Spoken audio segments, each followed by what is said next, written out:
안녕하세요. 안녕하세요. 교재 402페이지죠. 402페이지 보면 면적 등에 관한 정리입니다. 면적에서 먼저 1번 대지 면적 나옵니다. 대지 면적은 대지의 수평, 투영 면적을 한다. 대지의 수평, 투영 면적이라는 얘기입니다. 대지가 이런 식으로 있다. 건축법에서 바라보는 땅은 전부 다 대지입니다. 건축하는 땅.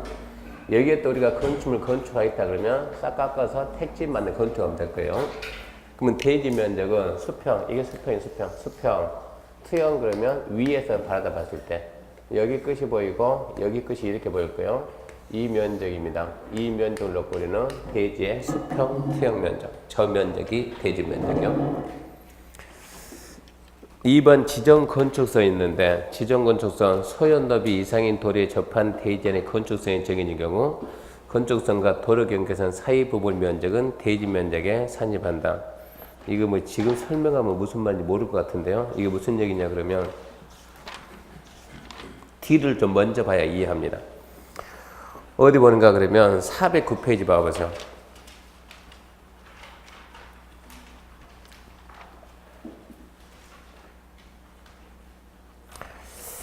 409페이지 보면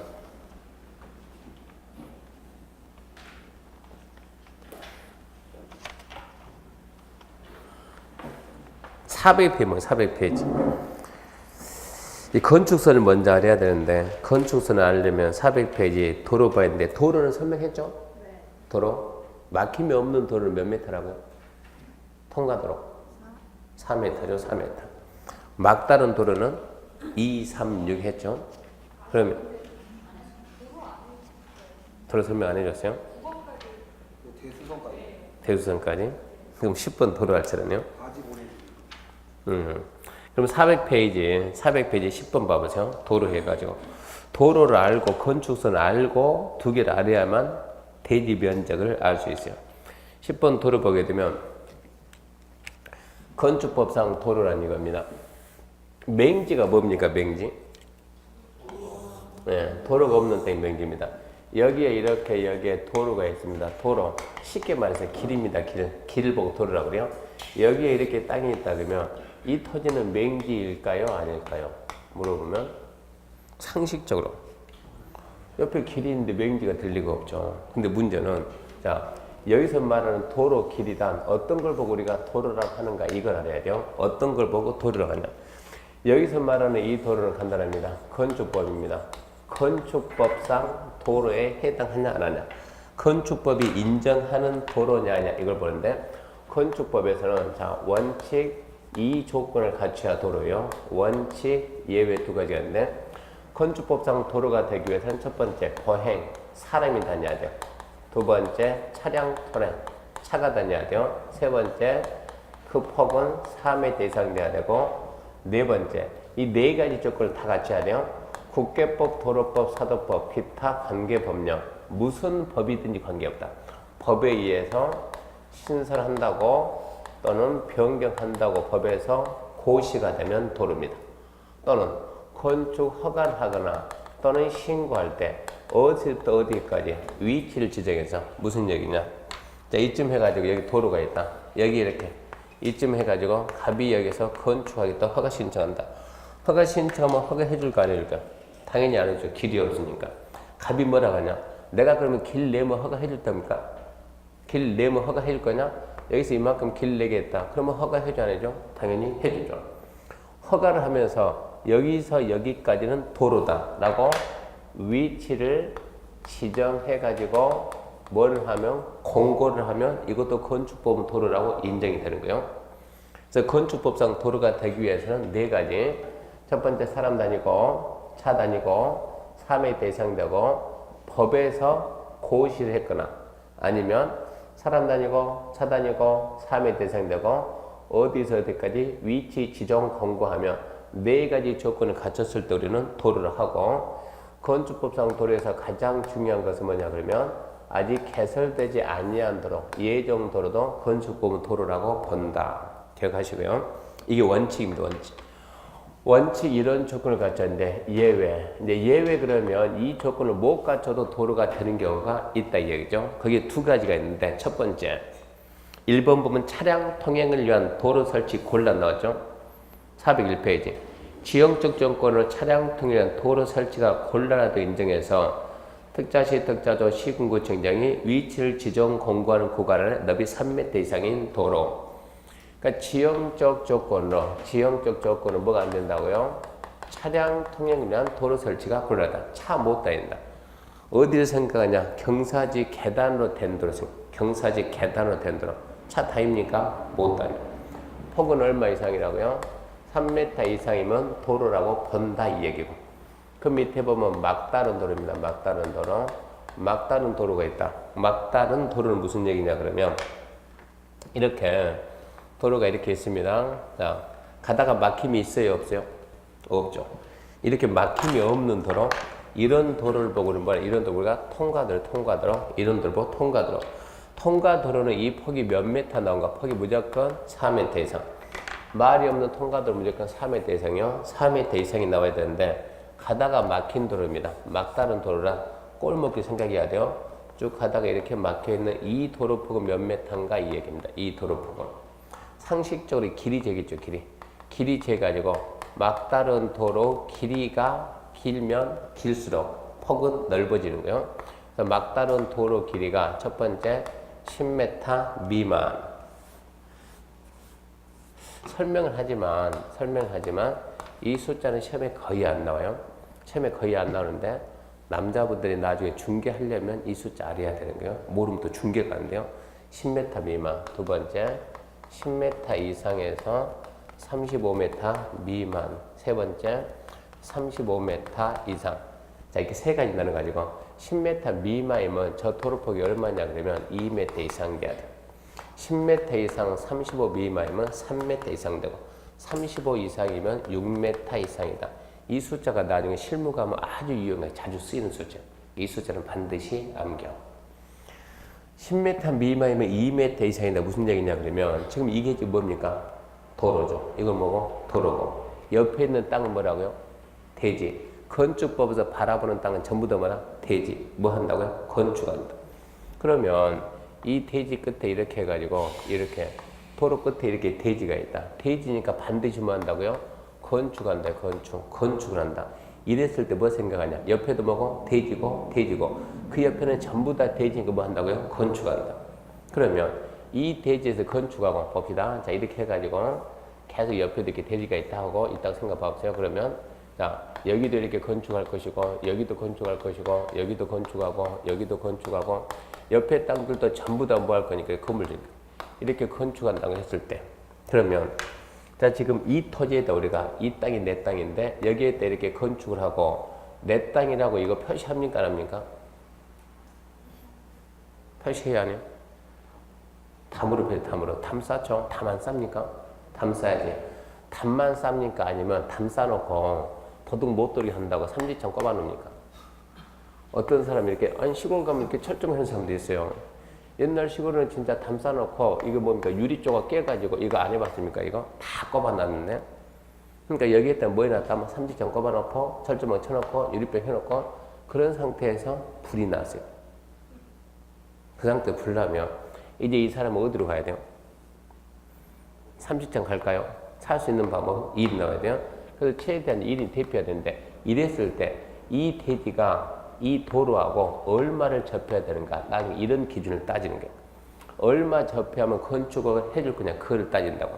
그래서 조금 이따 뭐라 나오냐 건축하기 위한 땅은 전부 다 뭐라고요? 대지에 대지. 건축한 땅. 대지는 도로에 얼마 접해야 되냐 2m 이상을 접해야 허가를 해줘. 왜 2m를 접해 허가하냐 비상사태가 발생했을 때 살려면 어디로 나간다? 도로로 나간다. 다른 데는 나갈 길 있다 없다? 없다.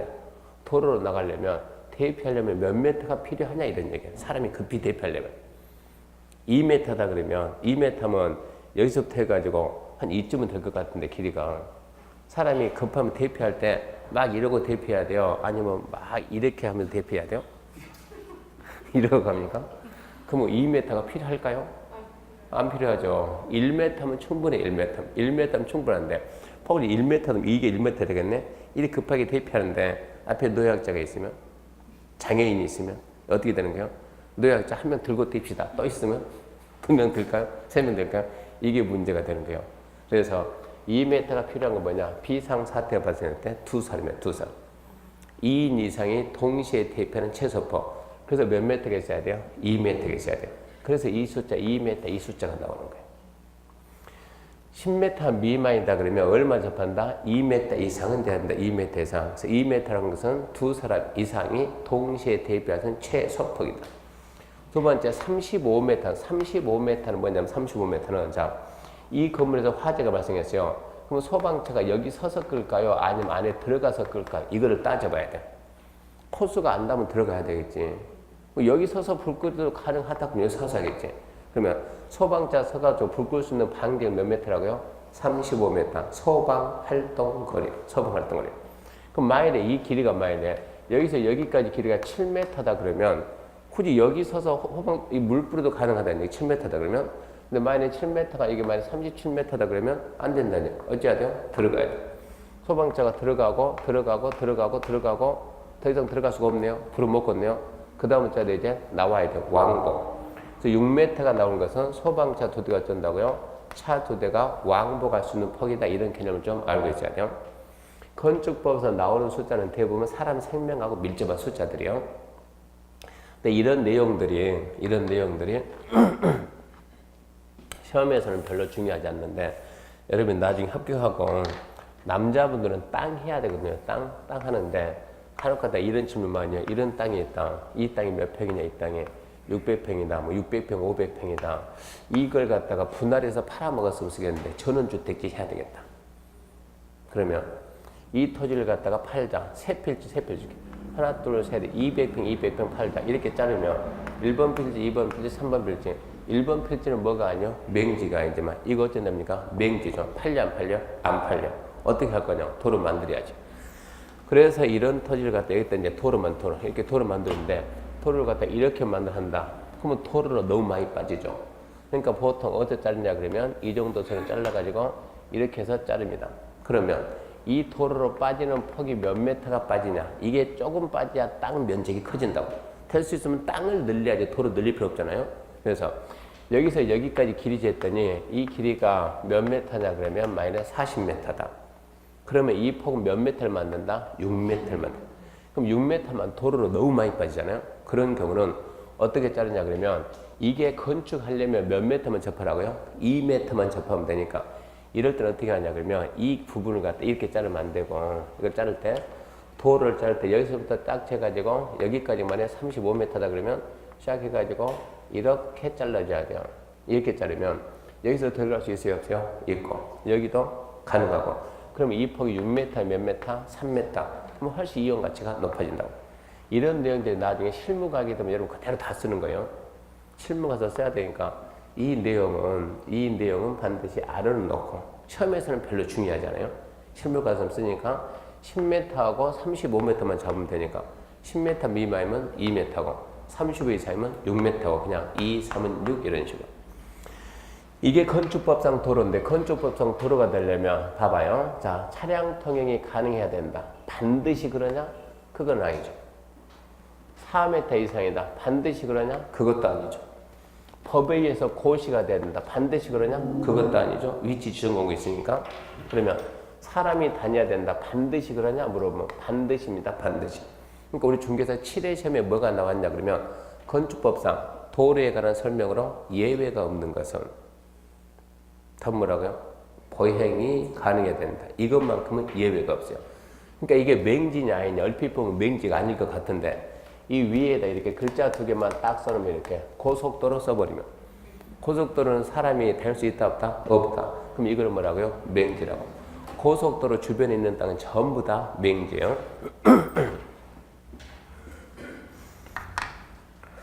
모르는 여자분이 어느 날 갑자기 전혀 모르는 전화번호인데 전화 딱 받고 누구세요? 그랬더니 혹시 이도현 교수님 맞습니까? 맞습니다. 그랬더니 그분이 자기 땅을 좀 팔아달래요.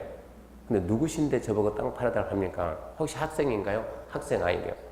근데 제 전화번호 어떻게 알았어요? 인터넷 뒤지니까 나오더래요. 인터넷 뒤지니까 나오는데 그분이 땅을 팔아달라는데 이 땅이 원주 혁신도시예요. 원주 혁신도시는 모양새가 좀 특이해요. 이렇게 앞에 폭을 쭉 해가지고 시작해가지고 도시가 이렇게 생겼어요. 만약에 이쪽에 길이 없다 그러면 이런 걸 보고 우리가 항아리 상권 장사하기 진짜 좋아요. 이 사람들 웬만해서 빠져나가기 힘들어요. 근데 지금은 옆에다 지금 이렇게 지금 길 하나 뚫어놓고 나중에 여기다 또 하나 뚫을 것이고 이러고 있는데, 그러니까 도시를 참 신기하게 이렇게 만들었어요. 근데 그분한테 제가 그 땅을 어딘가 한번 줘보세요 그랬더니 혁신도시 바로 옆입니다. 이쯤 해가지고 여기에 지금 이렇게 더 있다 보면 도로가 이 옆에서 이렇게 있다면 도로 옆에서 시작해가지고 옆에서 이렇게 쫙 도로가 옆으로 시작합니다. 이렇게 시작해가지고 5번 도로가 이런 식으로 5번 도로가 쫙 지나가는 거예요. 그리고 그 옆에 땅이 있는데 옆에 땅이 이 입구에 있으니까 이만큼 약간 떨어져가지고 시작해가지고 이게 완전 톱니처럼 이렇게 이런 땅이 있어요. 이런 땅이 있는데 이게 거의 한 28,000평 되는 거예요. 3만 평만 되면은 신도시를 만들 수 있어요. 그러면 이 땅을 팔아달라 그러니까 제가 볼 때 여기 있는 이 땅들은 그럼 이렇게 돼 있다 그러면 좀 더 있고 이만큼에서 여기에 지금 이 앞에 여기에 지금 조그만 도로가 하나 있고 그리고 여기에 이게 지금 여기서 이만큼 해서 한 100m 정도 해가지고 여기는 이렇게 천이 있고 물은 천이 있고 그리고 난 상태에서 도로가 있고 그래서 이 땅을 갖다 팔아달라니까 그럼 앞에 땅 어떻게 할까 물어봤더니 이거 전부 다 맹지예요. 도로 붙은 거 빼고는.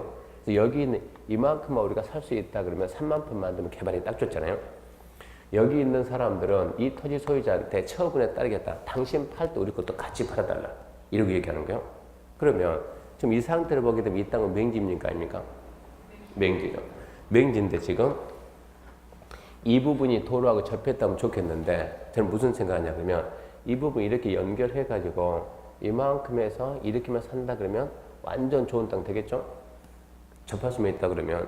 그래서 마침 저보고 아파트 부지 좀 찾아달라 해가지고 이거 아파트 부지 딱 좋겠다 이거 하라고. 근데 이 부분이 지금 이 부분이 이 사람 땅이 아니지만 이 부분을 갖다가 어떻게 살까? 만약 우리가 사겠다 얘기하면 엄청나게 많이 욕하겠죠? 이 부분을 사지 말고 나중에 우리가 주택법을 배우면 주택법에서 매도 청구라는 제도를 배워요. 여기에 아파트 건축학에서 건축법은 건축학을 받지만 주택법은 사업계획 승인받아요.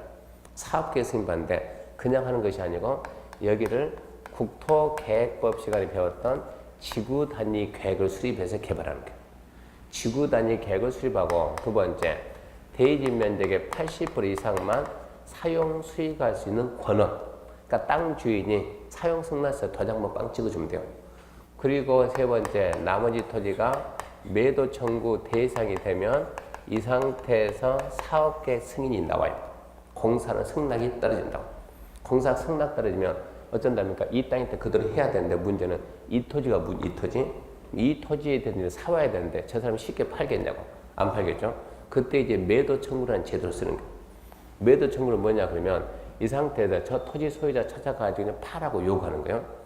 파라고 요구하는데 얼마나 해야 되냐면 3개월 동안 협의를 해야 돼. 얼마 줄 테니까 팔아? 시가 줄 테니까. 주택법도 시험에 잘 나와요 이거. 기억해야 돼요. 시가 줄 테니까. 팔겠어 안 팔겠어? 안 팔겠지. 시가 10배도 안 팔 텐데 저 사람은.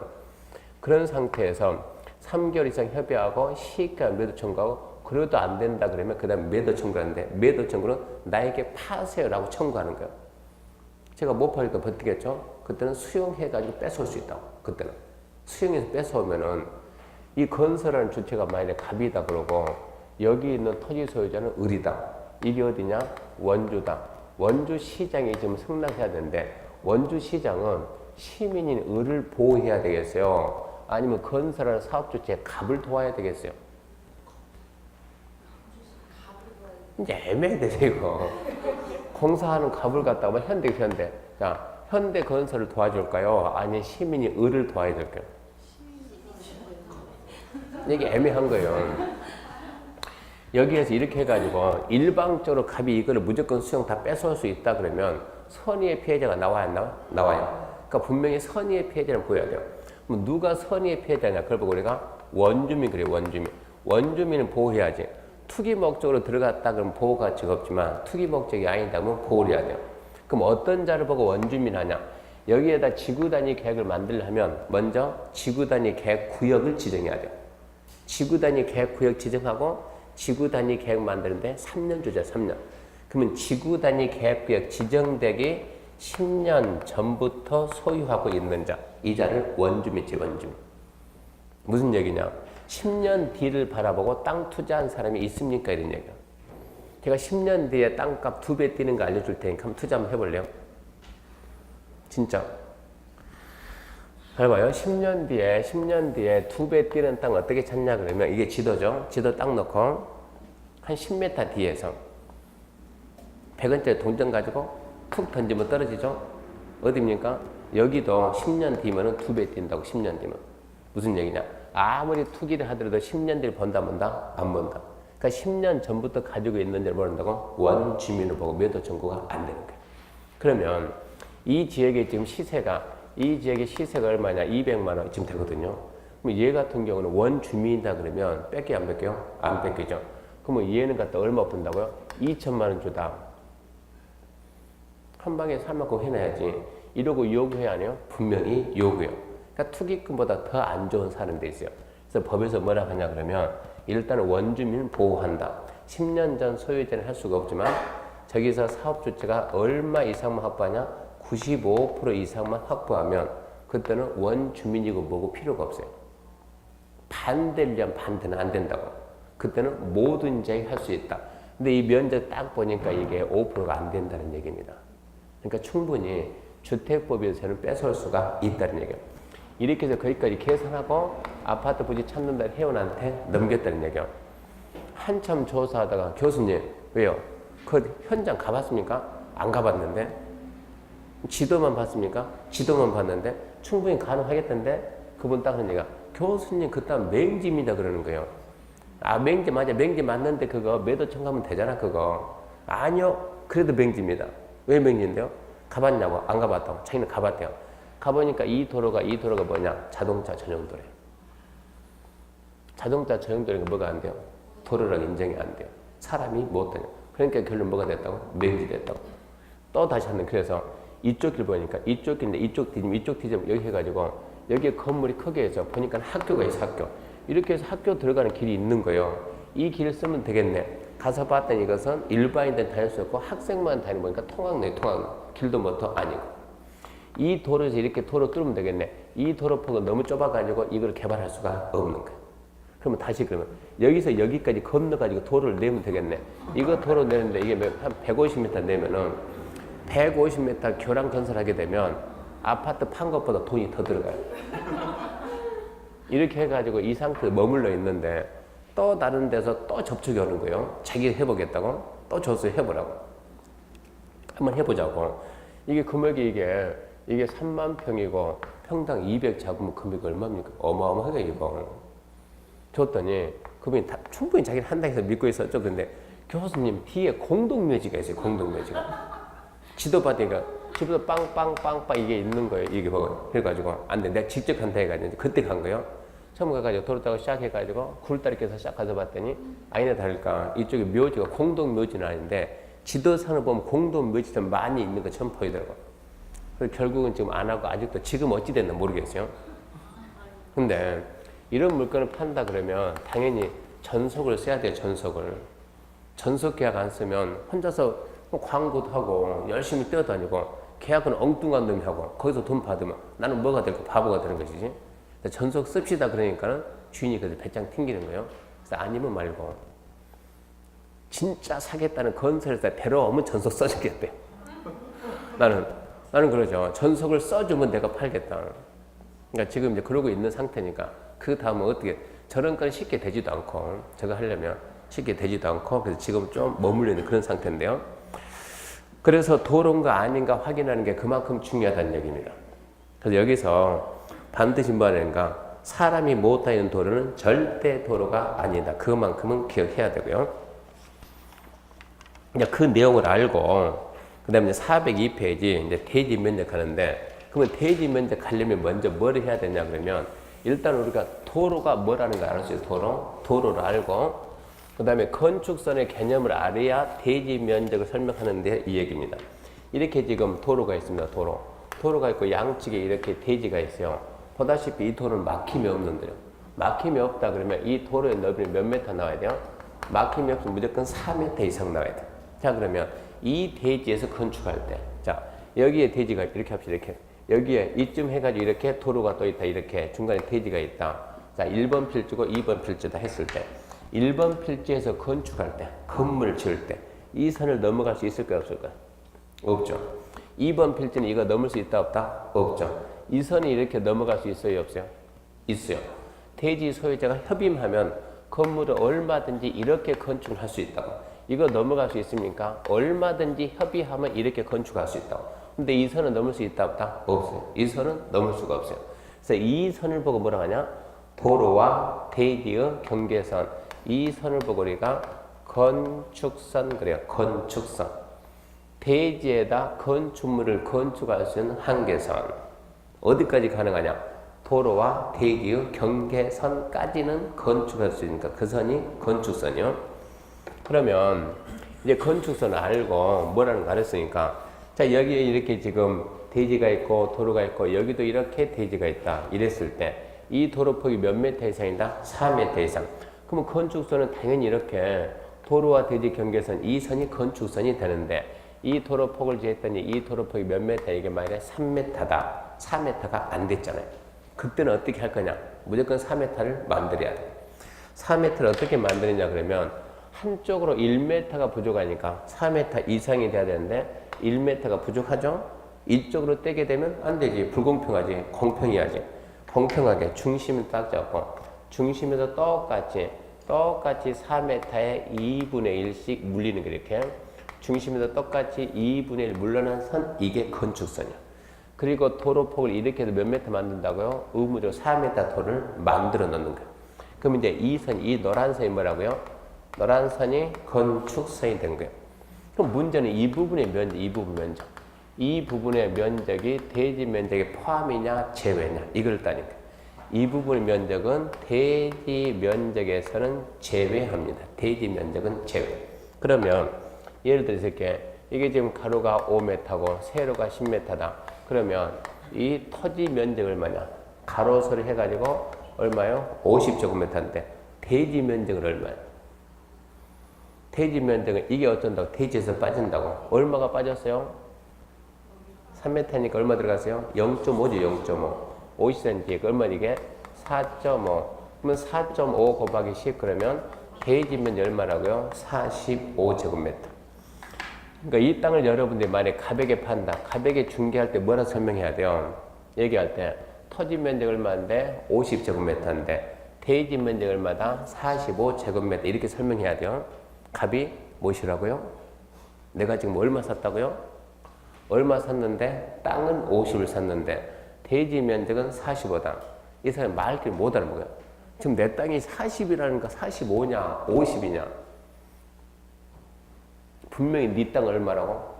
50인데 대지가 45다 무슨 뜻이요? 건축할 때 쓸 수 있는 땅 면적 얼마다? 45다. 그러니까 이 사람이 그러면 나머지 오는 이거 내 거냐 남의 거냐? 네 거지. 네 거는 네 건데 나중에 여기 뭐가 들어온다고? 도로가 들어온다고. 도로가 들어오면 어쩐다고? 수용당한다고. 그때 어쩐다고? 보상금 나올 거라고. 그렇게 설명해야 된다고. 그러니까 원래는 소요폭이 4m 돼야 되는데 3m니까 소요폭이 안 되잖아요. 이렇게 소요폭에 못 미치는 도로와 건축선 사이 부분, 이 부분의 면적은 대지 면적에서 제외한다 이 얘기. 그래서 402페이지가 그겁니다. 402페이지. 402페이지 1번 대지 면적은 대지의 수평 수면적. 2번 지정 건축선 이거는 중요한 게 아니에요. 그건 지금 볼 게 아니고 3번입니다. 후퇴 건축선. 소요폭 4m 미만인 도로에 접한 대지 안에 건축선이 적용된 경우 건축선과 도로 경계선 사이 부분은 대지 면에 산입하지 않는다. 후퇴한 건축선이 있고 그리고 가각전제로 후퇴되는 부분이 있는데 가각전제로 후퇴되는 부분은 이런 얘기요. 이렇게 지금 도로가 있습니다. 도로 그러면 뭐가 다니고요? 사람이 다니고 차가 다녀야 돼. 도로다 그러면 이게 사람이 다니고 차가 다녀요. 도로가 넓으면 사람도 차도 원활하게 다니는데 도로폭이 좁으면 차량 회전이 안 돼요. 좁으면. 그래서 차량 회전을 원활히 하려고 이렇게 우리 코너 보게 되면 사거리 코너 전부 다 잘린 거예요. 이렇게 해서 이 부분을 갖다 뭐로 만들고 도로 만들고 이만큼 도로 잘라주고 여기도 잘라주고 이렇게 해줘야 차량 통행이 원활하게 여기도 원활하게 여기도 원활하게. 그러면 자 이게 지금 대지다 그러면 이 대지 면적이 얼마냐 지금 이런 얘기요. 그랬을 때 원칙은 이렇게 가로 세로 이 면적이 대지 면적이어야 되는데 이 부분이 잘려가지고 뭐로 빠진다고요? 도로로 나간다고. 그러니까 이 부분의 면적은 대지 면적에서 제외시켜라 이런 얘기. 이걸 보고 이렇게 도로 이게 도로잖아요. 도로. 이게 이 각이죠. 각 도로 뿔각 잘라가지고 대지 면적에서 제외시킨다. 그걸 가지고 우리가 가각전제, 가각전제, 도로 각, 뿔각, 자를전 제외한다. 그래서 그걸 보고 가각전제, 그 부분은 대지 면적에서 제외한다 이런 얘기요. 지금 그렇게 말해요. 대지 면적은 대지의 수평 투영 면적을 하되 서해답에 못 미치는 도로와 건축선 사이 부분은 대지 면적 제외. 도로 모퉁이 건축선 대지 면적 제외. 2번 건축 면적입니다. 건축 면적이란 건축물의 외벽이 없으면 외곽 기둥 체크합시다. 중심선 둘러싸인 수평 투영 면적. 외벽 중심선 외벽이 없으면 외곽 기둥 중심선 둘러싸인 수평 투영 면적. 건축 면적은 건물 위에서 딱 내려다본게요. 건물 위에서 내려다봤을 때 건물이 대지를 얼마 가렸는가 차지하는 면적. 위에서 딱 봅니다. 이게 벽, 기둥, 두께가 있으니까 무슨 선이요? 중심선. 여기도 중심선 둘러싸인 수평 투영 면적. 이 면적이 뭐라고요? 건축 면적. 포인트는 중심선 둘러싸인 중심선. 2층 건물 짓읍시다. 2층. 이게 1층인데 2층 해가지고 자 이만큼 돌립시다. 이렇게 해가지고 이렇게 했다. 이랬을 때 건축 면적은 위에서 내려봐. 위에서 보면은 왼쪽은 어디가 보이고 1층 끝 이 선이 보일 것이고 여기 중심선. 2층은 이거죠. 오른쪽은 2층 이게 보이겠죠. 이 면적을 놓고 이 면적이 뭐라고 그러는 건축 면적입니다. 바깥벽 중심선 둘러싸인 수평 투영 면적. 이게 건축 면적입니다. 2번 다만 10년 읽어도 시험에 안 나와요. 아예 보지 말아요. 다만은 이 시험 문제에서 건축 면적은 거의 시험 문제 출제가 안 돼요. 완전 어쩌다 한 번이니까 다만 보지 말고 바로 3번 바닥 면적. 바닥 면적은 출제가 잘 돼요. 건축 면적은 거의 출제 안 돼요. 바닥 면적 건축의 각층 또는 일부로서 벽, 기둥, 그 밖에 이하 비슷한 구역의 중심선 둘러싼 수평 투영 면적. 각층 또는 일부로서 벽, 기둥, 무슨 선이요? 중심선 둘러싼 수평 투영 면적. 자 봐요. 지금 이 파란색 무슨 선이라? 이 파란 게 뭐라고요? 건축 면적. 그럼 이거는 뭡니까? 이거는 1층 벽, 기둥, 중심선 둘러싼 수평 투영 면적. 그러니까 너는 뭐다? 1층 바닥 면적. 1층 바닥 면적. 이렇게 하게 되면 이렇게 2층 중심선 둘러싸인 이건 뭐다? 이것은 2층의 바닥 면적이든지 이게 바닥 면적, 1층 바닥 면적, 2층 바닥 면적. 근데 각층 또는 일부로서 왜 또 각층 또는 일부 이런 말을 쓸까? 자, 평면도 이게 지금 평면도하고 이게 지금 저 건물은 1층이고 이게 2층이다. 1층은 전부 다 슈퍼 씁시다. 2층을 세 군데를 막아가지고 자 이쪽은 당구장하고 여기는 학원하고 여기는 의원 합시다. 이랬을 때 1층 바닥 면적은 슈퍼 바닥 면적 똑같아요. 이렇게 벽 기둥에 무슨 선이요? 중심선 둘러싸인 수평 투영 면적. 이게 1층 바닥 면적이면서 슈퍼 바닥 면적이에요. 각층 전부. 이거 다 삥 돌면 이거 뭡니까 이거? 이름 뭐래 이것은 2층의 바닥 면적. 근데 이 부분만 하게 되면 이건 뭐의 바닥 면적? 당구장 바닥 면적. 각층의 전부 일부. 그러니까 전부 또는 일부로서 벽 기둥 뭐라고요? 중심선 둘러싸인 수평 투영 면적이다. 그러니까 바닥 면적은 말할 때는 건축 면적은 그 건축물의 건축 면적 그런데 바닥 면적은 이 말 써야죠. 뭐의 바닥 면적? 1층 바닥 면적, 슈퍼 바닥 면적, 약국 바닥 면적. 그런 식으로 표현해야 옳은 표현이다 이 얘기고요. 그럼 바닥 면적 어떻게 계산을 받고 2번 벽 기둥에 구획이 없는 건축물. 요즘은 이런 건물 보기 좀 힘드는데 옛날에는 옛날 주유소는 이랬거든요. 기둥 세워놓고 지붕 있고 여기다 주유기 놓고 옛날에 이걸로 많이 했거든요. 중간에 기둥 덜렁 세워가지고 그랬을 때 벽 기둥에 구획은 막힘이죠. 막힘. 구획이 있어요 없어요? 없죠. 바닥 면적 이렇게 하게 되면 면적이 없겠네. 이랬을 경우 그때는 지붕 끝에서 안쪽으로 1m 끝에서 안쪽으로 1m를 후퇴한수로 둘러싼 수평 표면적 이게 바닥 면적이요. 벽 기둥에 구역이 없다 그러면 주유소 생각하고 지붕 끝에서 1m 후퇴한수로 둘러싼 수평 평면적 그렇게 알고 그 다음에 필러티가 나오면 필러티. 자 이렇게 지금 건축물이 이렇게 4층짜리 그러면 1층, 2층, 3층, 4층인데 요즘은 1층을 대부분 주차난이 너무 심각하니까 공간 해가지고 1층 주차 안 쓰는 거 이런 공간 부분 우리가 필러티 그래요. 필러티. 이 부분을 바닥 면적에다 포함할까 제외할까 물어보면 첫 번째 보행 통로 사람이 다니면 제외예요. 차량 통로 차가 다니면 제외예요.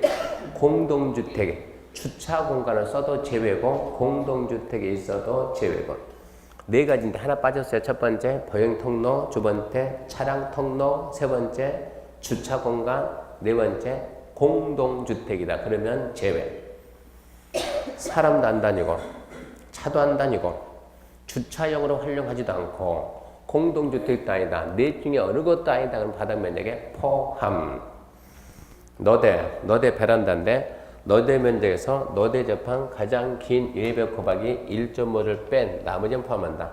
베란다는 가장 쉽게 생각해서 그냥 아주 쉽게 설명한다 그러면 아파트가 있다. 이렇게 베란다가 이렇게 튀어나온다. 이렇게 베란다가 튀어나왔을 때 이 베란다 부분의 면적을 바닥 면적에 포함하냐 안 하냐 가장 쉬운 방법은 중심선을 딱 재가지고 튀어나온 길이가 몇 메타냐 1.5m를 기준해가지고 1.5m 이하 1.5 초과해가지고 1.5 이하 튀어나오면 모두 바닥 면적에서 제외.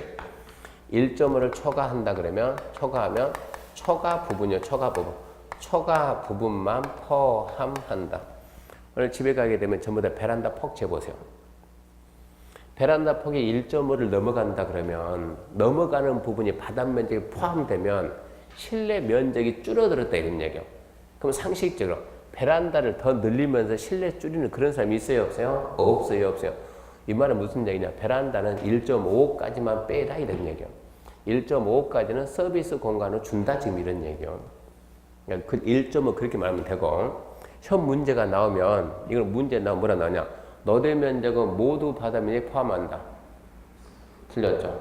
너대 면적은 모두 바닥 면적에 제외한다. 틀렸죠? 그렇게밖에 안 나와요. 포함되는 경우도 있고 제외되는 경우도 있다.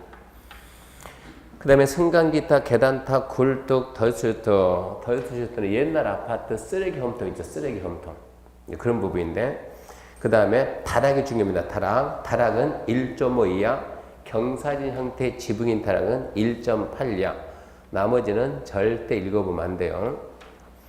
타락은 바닥 면적에 포함한다, 제외한다. 1.5 이하는 제외한다. 경사진 형태의 타락이면 1.8 이하는 제외한다. 그리고 나머지는 절대 읽어보지 말고 나머지는 무조건 전다 제외한다. 법에서는 제외를 써놨지 포함을 쓰는 게 아니야. 승강기타, 계단타 들어본 적 있어요 없어요? 생각하지 말고 승강기타, 계단타 들어본 기억이 있다 없다? 없다. 제외. 있다. 제외. 그렇게 맞아준다고. 왜요? 법에서 제외만 써놨으니까 출제자들은 법 조문을 가지고 문제 낸다고. 뭐가 여기 없는 거 혼자 생각해서 써가지고 해석이 잘못되면 이의신청 들어간다고. 그러니까 법에 없는 거 절대 안 물어본다고. 그러니까 뭘 잡아야 되냐? 첫 번째 바닥 면적의 개념 잡고 시험 공부할 때 그렇게 해야 된다고. 먼저 바닥 면적이 뭐냐? 각층, 벽, 기둥, 전부 일부, 중심선, 내부선, 외부선, 중심선 물어보니까 중심선 둘러싼 수평 표면적. 그러니까 중심선을 딱 잡아놓고 벽 기둥에 구역이 없다. 그건 암기해야지. 지붕 끝에서 1m 후퇴한선을 둘러싼 수평 투입 면적이다. 필로티 암기하죠. 사람이 다니면 제외, 차가 다니면 제외, 공동주택이 있으면 제외, 주차장 갔으면 제외. 그리고 노대, 베란다, 발코니 이런 말 나오면 1.5 이하는 제외하고 1.5 초과하면 초과되는 부분만 포함한다. 그 다음에 다락. 다락은 잘 나와요, 시험에. 다락은 층고 1.5 이하는 제외. 경사진 형태의 지붕인 다리면 1.8 이하는 제외. 그리고 나머지는 더 읽으면 안 된다는 얘기예요. 나머지 나오면 하여튼 알든 모르든 무조건 뭐라고? 제외다. 그러면 문제 풀린다는 얘기입니다. 그래서 나머지는 차라리 보지 말라는 얘기입니다. 모르면 무조건 제외. 넘어가면 4번 연면적입니다. 연면적은 각층 바닥 면적의 합계입니다. 이거죠. 이렇게 1층 바닥 면적, 2층 뭐 두 개 더 뭐라고 그걸 보고 연면적 그럽니다. 연면적. 연면적인데 2번 지하층의 바닥 면적이 연면적 계산에 포함되는가 여부. 원칙은 포함하는데 용적률 산정할 때 제외한다. 지하층의 바닥 면적은 연면적에는 포함하고 용적률은 제외. 뭘까요? 그러면 지하층의 바닥 면적이 연면적이 어쩌고 포함하고 용적률에는 제외한다. 이런 문제 잘 나오고 계산 문제 잘 나오니까 지하층 다른 게 아니고 뭐라고? 지하층의 바닥 면적은 연면적을 포함하고 용적률 제외한다. 그래서 연포용제. 근데 발음이 잘 봐요. 연포용제인데 용포연제 그래도 비슷해요. 암기해도 비슷하다고. 연포용제나 용포연제는 비슷비슷하다고. 그래서 연포 뒤에다 이렇게 탕자 쓰는 거 연포탕. 알죠? 낙지 흰물 그렇게 끓여놓는 거 연포탕. 이렇게 해야 되는데 실제 시험에서는 얘보다도 얘가 중요해요. 얘가 용적률 산정할 때 제외한다. 무엇을? 지하층의 바닥 면적. 그 밑에 보면 3번 용적률 산정 시 연면적 제외. 그게 다시 나옵니다. 중립표시 하시고 이론 문제, 계산 문제 아주 잘 나와요. 원래 용적률은 뭘 보고 용적률 그래요? 용적률이랑 뭡니까? 대지 면적에 대한 연면적의 비율이라는 연면적 비율. 이 용적률 산정할 때 연면적은 기존의 연면적에서 네 가지를 빼라. 네 가지 빼는데 뭘 뺄 거냐? 첫 번째 지하층 면적. 방금 했잖아요. 지하층 면적. 지상층 주차장입니다. 해당 건물 부속 용도인 주차장. 부속용 주차장 주. 3번 초고층, 준초고층. 초고층이면 50층 이상, 준초고층이면 30층 이상. 피난 안전경, 피 제외하고. 네 번째, 건축물 경사지붕 아래 설치하는 대피 공간에 피 해가지고 지주피피, 지주피피 제외한다. 지하층, 지상층 부속용도 주차장, 피, 초고층, 준초고층, 피난 안전경, 또 피 그러면 경사지붕 안에 대피 공간은 제외합니다. 우리나라에서 가장 높은 건물이 몇 층이요? 여기 가게 되면 지금 아직도 지금 열심히 하고 있는데 제인 롯데월드 몇 층까지 갑니까 이거? 123층이죠. 123층. 80층쯤에서 화재가 발생되면 어떻게 될까 이거? 화재 났다 그러면. 그래서 이렇게 30층 이상 되는 건축물은 불나무 문제가 생긴 게요. 30층 이상 되는 건축물은 몇 층마다 30층, 두 번째 얘가 60층, 세 번째 90층, 네 번째 120층 가지고 30층마다 대피 공간 다 만든다. 30층마다 대피 공간 만드니까 그리 가야 대피하고 탈출하고 살 수 있다. 30층마다 이 대피 공간의 면적은 용적률 산정할 때 제외한다 이런 얘기입니다. 초고층, 준초고층, 피난정구역 그 부분은 제외하고. 네 번째, 경사지붕 안에 설치하는 대피 공간은 뭐냐 그러면 건물의 규모가 큰 것들이 이렇게 건물이 이렇게 규모도 있고 면적이 좀 큰 것들 만약에 몇 층짜리 이게 20층짜리인데 한 층의 바닥 면적이 2,000제곱미터다. 그러면 우리나라는 뭐냐면 11층 이상인 층으로서 11층 이상인 층의 바닥 몇 개가 10,000제곱미터 이상이 되면 옥상에다가 헬리포트 설치하자. 헬기장. 큰 건물 위에 가서 보면 이거 H 있어요, 없어요? 있죠. 헬기장 설치하라고. 그렇게 문제가 생기면 여기 가서 탈출한다고. 그러니까 얘는 20층이니까 11층 이상이죠. 11층 이상 되는 부분에 바닥 몇 개가 10,000 이상이면 한 층이 200이면 2,000이면 벌써 11층 이상인 것만 해서 얼마라고? 20,000이라고. 이 건물의 꼭대기에 뭐가 된다? 헬리포트가 있어야 된다 이 얘기입니다. 근데 똑같은 형태의 건물인데 이것도 20짜리 건물인데 이거는 이렇게 했다. 이걸 보고 우리가 평지분인데 이렇게 경사를 해놓으면 헬기가 여기 와서 이거 앉을 수 있나 이거 해가지고 문제 있죠. 그랬을 때 경사지붕 아래 여기에다 뭐 만든다고? 대피 공간 만든다고. 이 부분도 제외한다 이런 얘기. 그게 지주PP 제외한다. 그 다음에 이제 4번 건축 허가 등의 절차 등 해서 1번 건축 허가입니다. 첫 번째 건축하거나 대수할 때는 특자시 특자도 시군구 허가받는다. 건축법 허가권자는 암기합시다. 특자시 특자도 시군구입니다. 기초죠. 기초자치단체 장 그러면 안 되고 기초자치단체 업무를 수행하는 자. 기초자치단체 업무를 수행하는 자. 건축법에서 허가는 누가 합니까? 원칙은 특별자치시장, 특별자치도지사, 시장, 군수, 구청장입니다. 두 번째, 예외적으로 특별시장하고 광역시장이 직접 하는 경우도 있어요. 특별시, 광역시 안에서 다음에 해당하는 건축물은 특별시장, 광역시장이 직접 한다. 이 부분은 암기해야지 이해할 수 있는 건 아니에요. 암기 좀 해야 돼요. 첫 번째 뭐가 있냐 그러면 층수를 하게 되면 21층 이상, 연면적으로 하면 10만 제곱미터 이상, 21층 이상, 연면적 10만 이상. 두 번째는 연면적 10분의 3 이상 되는 증축을 했더니 얼마 이상 된다? 21층 이상, 10만 이상 된다. 연면적 10분의 3 이상 되는 증축으로 인해서 21층 이상, 10만 이상. 그러면서 다시 단 해가지고 단 하나, 둘, 셋. 첫 번째 공장, 두 번째 창고, 세 번째 건축위원회 심의 거치는 것은 그러하지 않는다. 무슨 얘기냐? 공장, 창고, 건축위원회 심의 거친 거 누가 하라고? 군수구청장이 해라 이런 얘기야. 원래 허가권자한테 되도록 한다 이 뜻입니다. 그 부분은 중요하니까 암기해야지 그냥 이해하는 부분은 아니에요.